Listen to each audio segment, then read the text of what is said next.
নমস্কার, হাই। আমি আপনাদের সামনে নতুন একটা ভিডিও নিয়ে এলাম, যেখানে আপনারা নতুন কিছু দেখার জন্য, নতুন কিছু ভাবনার জন্য, নতুন কিছু অনুভব করার জন্য, যেখানে আপনারা এই সমুদ্রের গর্জন শুনতে পাচ্ছেন বা দেখতে পাচ্ছেন, দর্শন করতে পারছেন। নমস্কার, আপনাদের এই জায়গাটা নতুন করে ভালো করে দেখুন। এই জায়গাটা যখনই আপনারা দেখাতে আসবেন, এই জায়গাটা খুব খতরনাক বা এই জায়গাটা খুব ডেঞ্জার। এই জায়গাটাতে সবসময়ের জন্য আপনারা সাবধান থাকবেন এবং আপনারা খুব মনোযোগভাবে দেখবেন। এবং এই জায়গার মধ্যে যদি কেউ পড়ে যায়, সেখানে আর সে ফিরে আসতে পারে না। আপনাদের সামনে আবার একটা জায়গা নিয়ে এলাম, যেখানে হচ্ছে জগন্নাথের মাসি বাড়ি। এটা দর্শন করুন এবং আপনারা দেখুন। এটা হচ্ছে জগন্নাথের মাসি বাড়ি। আপনারা দেখুন, আমি এসে গেছি জগন্নাথের মাসি বাড়ি।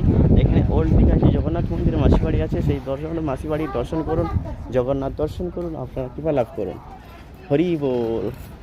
এবং আপনারা মনে মনে প্রার্থনা করুন এবং কৃপা লাভ করুন। দেখুন, হরে কৃষ্ণ।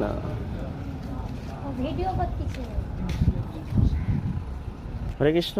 আপনারা দেখছেন জগন্নাথের মাসি বাড়ির গেটকে দর্শন করুন এবং মাসি বাড়ির গেটে দর্শন করে আপনারা কৃপা লাভ করুন। হরি বল।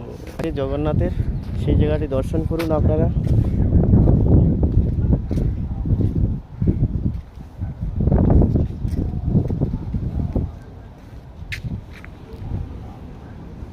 আপনারা দেখছেন একটা জঙ্গল। এই জঙ্গলটাতে খুব কাঁটা বিশালও আছে, যেখানে কেউ ঢোকে না এবং কেউ দেখে না। এখানে শুধুমাত্র জঙ্গলের জঙ্গল।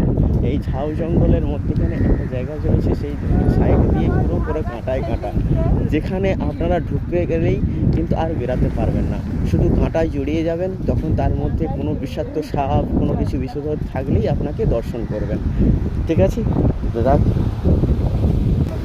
এটা জগন্নাথের রাস্তা, যেখানে জগন্নাথের মন্দির আছে, তার সরাসরি যে রাস্তাটা রয়েছে, তো সেখানে সরাসরি একটা ঘাট রয়েছে। যে ঘাটাতে আপনারা দর্শন করুন এবং কৃপা লাভ করুন। এটা হচ্ছে ঝাউ বাগান। দেখুন, দীঘাতে সব থেকে ফেমাস ঝাউ বাগান।